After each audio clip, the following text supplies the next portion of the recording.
కానీ నిన్న గ్రూప్ 1 విషయంలో నీ చేదగంతనం బయటపడిన తర్వాత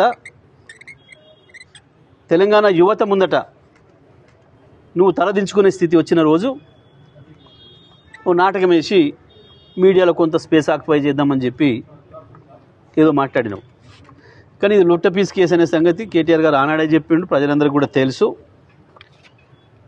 వీటితో ఏమీ కాదనే సంగతి అందరికి కూడా తెలుసు. నిజంగా కేసు పెట్టాల్సి వస్తే నిన్ను 100 సార్లు జైలు వేయాల్సిన పరిస్థితి వచ్చింది ఈ 2 ఏళ్ల పరిపాలనలో ఉండేది. నువ్వు చేసిన దుర్మార్గాలకి, నువ్వు చేస్తున్న మోసాలకి, ప్రజలకి ఇచ్చిన హామీ ఒకటి నెరవేర్చకపోగా ఈ రకంగా నేనేదో మీడియాలో స్పేస్ ఆక్యుపై చేస్తేమేమో తిట్టో భయపెట్టించో లేదా నీ తాబేదారులతోనే కానీ ప్రజల మైండ్లలో స్పేస్ ఆక్యుపై చేయలేవు. రైతులు ఎట్లా శాపనార్థాలు పెడుతురో చూస్తున్నాం, మహిళలు ఎట్లా శాపనార్థాలు పెడుతురో చూస్తున్నాం, యువత ఎంత కోపంగా ఉందో చూస్తున్నాం.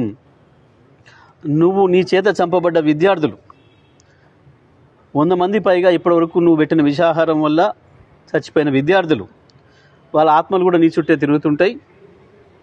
ఒక్కటి కూడా తప్పుకోలేవు నువ్వు చేసిన పాపాల నుంచి.